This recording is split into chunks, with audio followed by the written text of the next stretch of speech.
पेठ तालुक्यातील माळेगाव येथील 1ली ते 8वीच्या विद्यार्थ्यांचं भवितव्य धोक्यात आलंय। सदर शाळेमध्ये 2 शिक्षकांवर आधारित 1ली ते 8वीचे विद्यार्थी शिक्षण घेत आहेत। जूनमध्ये शिक्षक हजर व्हायला हवे होते, मात्र इथे एकच शिक्षक आणि वर्ग 8 आणि एका शिक्षकाच्या भरवशावर 1ली ते 8वीचे विद्यार्थी शिकताय। ही गोष्ट म्हणजे मस्करी केल्यासारखी परिस्थिती येथे निर्माण झाली आहे। सदर माळेगाव ग्रामस्थांनी शिक्षण विभागाला वेळोवेळी तक्रार करूनही अद्याप कोणताही मार्ग निघत नसल्यामुळे विद्यार्थ्यांचे शैक्षणिक नुकसान होऊ नये म्हणून सदर पंचायत समिती गट शिक्षणाधिकारी यांना खडसावून अंमलबजावणीचा इशारा ग्रामस्थांनी केलाय। आपले मुले शिकावी ही अपेक्षा श्रीमंत किंवा गरीब कुटुंबातील प्रत्येक व्यक्तीला वाटते, परंतु शिक्षण ह्या पद्धतीने मिळत असेल आणि एक वर्ष वाया घालवत असेल तर शिक्षण घेऊन उपयोग काय, असा प्रश्न ग्रामस्थ विचारताय। त्यामुळे ग्रामस्थांनी शिक्षक पुन्हा एक मिळावा अशी शिक्षण विभागाकडे भीक मागितली आहे। आमच्या मुलांच्या भविष्याशी खेळू नका, आम्ही आदिवासी आहोत म्हणून आमचं म्हणणं कुणीही ऐकून घेत नाही। यावेळी उपस्थित लोकनियुक्त सरपंच दिलीप राऊत, विजय देशमुख, कृष्णा चौधरी, धर्मराज देशमुख, जनार्दन गावित, मुरलीधर राऊत, कुंडलिक राऊत, कमलाकर गायकवाड, पिंटू भोये, जगन देशमुख, राष्ट्रीय विश्वगामी माहिती अधिकार संघाचे अध्यक्ष सोपान पवार, ग्रुप ग्रामपंचायत माळेगावचे ग्रामस्थ यांनी संबंधित अधिकारी यांना शिक्षक तात्काळ मिळाला नाही तर आजपासून बेमुदत उपोषणाला बसणार असा ठाम निर्णय घेण्यात आलाय। यावर संबंधित पंचायत समिती शिक्षण अधिकारी यांनी आश्वासन दिले, 2 दिवसात शिक्षक उपलब्ध करून देण्यात येईल असं आश्वासन यावेळी देण्यात आलंय।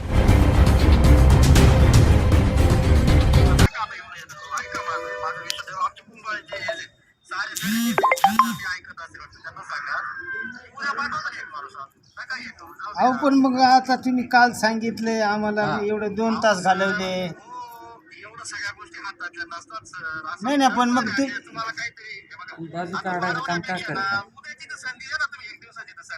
आपण काल तुम्ही सांगितलं ना, आता आम्ही 2-3 वाजेपर्यंत वाट पाहिली ना, मग आलोच।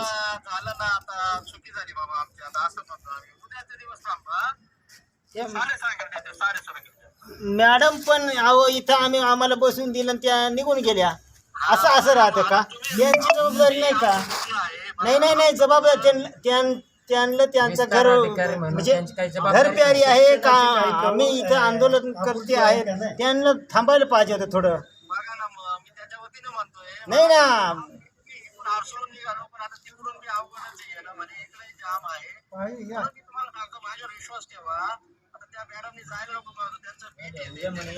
हा ना, मग त्यांचं बीट आहे, त्यांनी थांबायला पाहिजे होतं ना, असं थोडंच का? शिक्षक घेऊन त्यामध्ये सकाळी जांभूळ ना कसं होतं, जाण्याला अडचण तयार होतं। मान्य आहे ना, पण इथं समस्या सोडवण्याऐवजी मॅडमचं काम नाही का? मॅडम त्यांचं मुलं त्यांना प्यारी आहेत आणि आमच्या मुलांना कोण पटलं पाहिजे? तुम्हाला पटलं पाहिजे, तुम्ही पहिली कारवाई आता त्यांच्यावर करा। पहिली कारवाई आता त्यांच्यावर झाल्याशिवाय आम्ही इथून उठणार नाही। त्यांना ऐका जाधव साहेब, त्यांना बोलवा, पहिले जिथं असतील ना रिटर्न बोलवा, तरच आम्ही इथून आता उठू, नाही तर उठणार नाही। नाही मॅडमला परत बोलवा, फोन करा, त्यांना बोलवा, तरच उठू आम्ही। नाही परत बोलवा, आमची म्हणजे समोरासमोर भेट झाल्याशिवाय आम्ही उठणार नाही इथून। आणि तो कोण अधिकारी ते कोण होते त्यांच्या बरोबर? त्या कोणत्या गाडीत गेले? ते कोणाच्या गाडीत गेले त्यांना माहिती आहे साहेब, हे जाधव मॅडम आल्याशिवाय आम्ही इथून उठणार नाही। म्हणजे इथले आदिवासी काय आम्हाला आदिवासी समजून काही उद्योग करायचे का?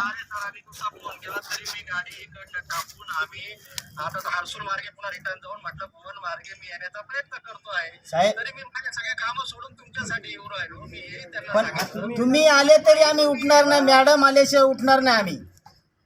मॅडम आल्याशिवाय परत उठणार नाही। असतील तशा येतील त्या।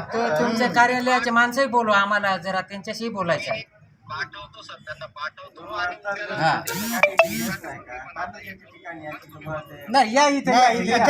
तुम्ही पण या, मॅडमला पण बोलवा। मेन कार्यालयात जर त्यांचे गांभीर्य नसेल तर शाळेवर किती प्रश्न अतूट असतील हे तर लक्षात घ्यायला पाहिजे। मेन कार्यालयात पण माणसं उपलब्ध राहत नाही, ते पाहतात आणि पळून जातात, असं नाही चालत सर। नाही मॅडम आल्याशिवाय आम्ही उठणारच नाही पहिले. आता 2 वर्ष झाले त्या शाळेला ते शिक्षक नाही.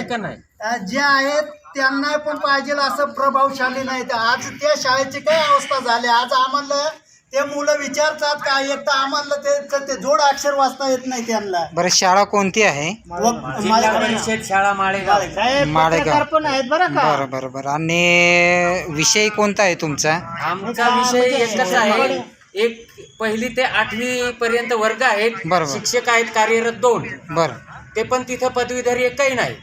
ठीक आहे. म्हणजे रोजंदारी संदर्भात शिक्षक आहेत की असे तात्पुरती नेमणूक केलेली? परमानंट नाही. तर आपली साहेब एक गोळ्यांवरचं आहे, त्यांना म्हणजे समजत पण नाही. बरोबर मानसिक रुग्ण आहेत ते. बरोबर. म्हणजे एक मुख्याध्यापक आहे. मुख्याध्यापक त्यांना त्यांचं सांगितलं का तुम्ही पोरांकडे लक्ष द्या, तर ते म्हणे आमचं ऑफिशियलच कामं भरपूर राहतात. बरोबर आहे. त्याच्यासाठी आम्हाला वैयक्तिक 2 असले ना तर त्यांचे ऑफिशियल कामं करतील, तर दुसरे 2 तर बरं, शिकवतील. आमच्या पोरांना पटसंख्या काय टोटल समजतं? किती आहे? 117. पटसंख्या सांगा. 117. पटसंख्या 117. 117 आहेत. तर तुमच्या मागण्या ज्या आहेत त्या आता तुम्ही पंचायत समितीच्या समोर तुमचं उपोषण चालू आहे. हां, तर संबंधित अधिकाऱ्यांशी चर्चा वगैरे झाली? संबंधित आम्ही अधिकाऱ्यांशी चर्चा चर्चा करायला झाली. आलो. आम्हाला बघून ते आमचे जे विस्तार अधिकारी आहेत त्यांची भेट झाली, त्यांच्याशी चर्चा झाली. बरं. परंतु आम्ही इथे असताना ते तावातावाने निघून गेलेत. त्यांना काही गांभीर्य नाही का. इथे आम्ही आमच्या मुलासाठी त्यांच्या हक्कासाठी आम्ही लढतोय का, आम्हाला शिक्षक पाहिजे, आमच्या समस्या मांडतोय. आम्ही ते इथं हजर असताना आम्ही इथं आलो, तरी पण आमचे कोणताही विषय न त्यांनी ऐकता ते परस्पर निघून गेलेत.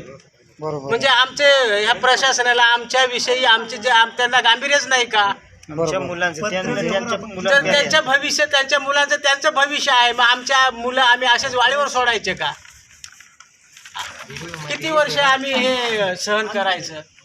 किती वर्षापासून शिक्षक नाही? 3 वर्षे झाले. 3 मागच्या वर्षी 3 होते. ते एक बदली करून गेले, 2च राहिले. गट शिक्षण अधिकाऱ्याचं नाव गट आहे का? शिक्षण अधिकारी जाधव मॅडम. नाही, विस्तार अधिकारी आहेत. बरं, याच्या अगोदर तुम्ही तक्रार केली होती का इथं पंचायत समितीत? दरवर्षी आम्ही 3-4 निवेदनं देऊनही बरं, आमच्या शाळेची दखल घेतलेली आता नाही. साधारण जूनपासून शाळा चालू झाल्या, तर जून दरम्यान तुम्ही किती वेळा ही समस्या तुमची त्यांच्या समोर मांडली? तर शिक्षक, नवीन शिक्षक देतोय म्हणून आम्ही 2 महिने स्तब्ध राहिलो. बरोबर. पण भरती होत नाही. एकदा दिले मग आता आम्ही आमच्या पद्धतीने उपोषण सुरू केलेलं आहे. जोपर्यंत शिक्षक देत नाही तोपर्यंत इथून उठणार नाही आम्ही. मागच्या वेळेस त्यांनी 2 तात्पुरते शिक्षक दिले आम्हाला, पण त्यांचे बाहेर पुढे बदली झाली, प्रमोशनावर गेले, पण त्यांना बाजूला काढले. आता परत अजून 2च राहिले. ते केवळ 1च महिन्यासाठी आज 15 दिवस काहीतरी काम केलं. 15 बरं, तुमचं म्हणणं जे आहे, शिक्षक रुजूर किंवा शिक्षक जोपर्यंत आम्हाला उपलब्ध करून देत नाही तोपर्यंत आम्ही इथून उठणार नाही. बरं, एकदा पुन्हा मला ग्रामपंचायत गाव थोडा परिचय सांगा. ग्रुप हा. ग्रामपंचायत. बरं, बोला. ग्रामपंचायत माळेगाव. नमस्कार, मी राष्ट्रीय विश्वगाव पत्रकार संघाचा माहिती अधिकार सोपान पवार. तर पेठ तालुक्यातील जे काही पेशा भरती संदर्भात आता जे आंदोलन सध्या चालू आहे, तर ह्या संदर्भात पूर्ण जगभरात, भारतात सर्वीकडे आदिवासींवर जो होणारा अन्याय या संदर्भात खूप मोठी चर्चा चालू आहे. आणि ठिकठिकाणी असे मोठमोठे आंदोलन चालू आहेत, रास्ता रोको.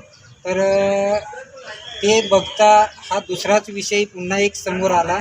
तर पंचायत समिती गट विकास अधिकारी पेठ यांच्याकडे स्थानिक जी काही तक्रार घेऊन आलेले आहेत, ती तक्रार कोणती आहे, तर आमच्या मुलांचं भविष्य. उदाहरणार्थ, आपण आपल्या मुलांची काळजी घेतो तसे प्रत्येकाला अधिकार आहे आपल्या मुलांना चांगलं शिक्षण, चांगलं आरोग्य, चांगल्या सुविधा मिळाव्या यासाठी प्रत्येकाचा संघर्ष असतोच. तर मला हे स्थानिक सर, तुमचं नाव काय? विजय देशमुख. गाव माळेगाव. संदर्भ काय आहे? तुम्ही इथे पंचायत समितीच्या ज्या कार्यालयासमोर जमा झालेत तर तुमचा विषय कोणता आहे? सर, आमच्या ग्रामपंचायत माळेगाव म्हणून जी शाळा आहे त्या शाळेमध्ये 8वीपर्यंत वर्ग आहे. त्या वर्गामध्ये फक्त 2 शिक्षक आहेत. 2 शिक्षकांना कसं 8वीपर्यंत हँडल होणार आहे? त्या मुलांचं भवितव्य कोणाला लागलेलं आहे? त्या मुलांचा अभ्यासक्रम कसा होईल? यासाठी आम्हाला शिक्षक वाढवून पाहिजेत. शिक्षक वाढून पाहिजेत म्हणून आम्ही इथे गट विकास अधिकाऱ्यांना आम्ही वारंवार पत्रलेखन करतोय, पत्र देतोय, परंतु आमची दखल कुणीच घेत नाही. बरं, संबंधित तुम्ही आता जूनमध्ये शाळा चालू, त्याच्यानंतर तुम्ही इथं पंचायत समितीला शिक्षक मागणी संदर्भात काही तक्रार केली होती का? हो, केलेली आहे. मग त्याच्यावर सरांनी काही उत्तर दिले असेल? त्याच्यावर आजपर्यंत काहीच म्हणजे त्यांचं उत्तर आलेलं नाही उत्तर.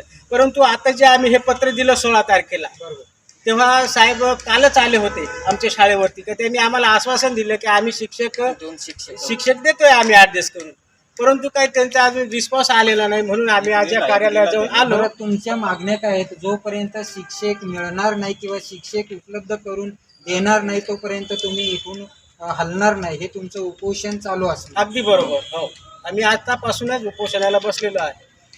तरी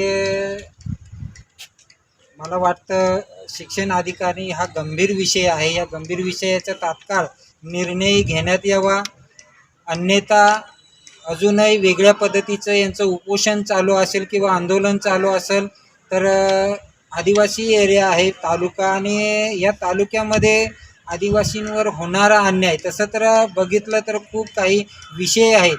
आत्ता कुठं आदिवासी जागरूक होत आहे आणि ह्या विषयाला हळूहळू एक वेगळी दिशा भेटू नये म्हणून माननीय गटविकास अधिकाऱ्यांनी ह्या विषयाला तात्काळ आळा घालावा आणि तात्काळ शिक्षक उपलब्ध करून देण्यात यावा, अशी मी राष्ट्रीय विश्वगामी पत्रकार संघाच्या वतीने मागणी करतो. धन्यवाद. 24 लाईव्ह महाराष्ट्र न्यूजसाठी धर्मराज चौधरी, पेठ.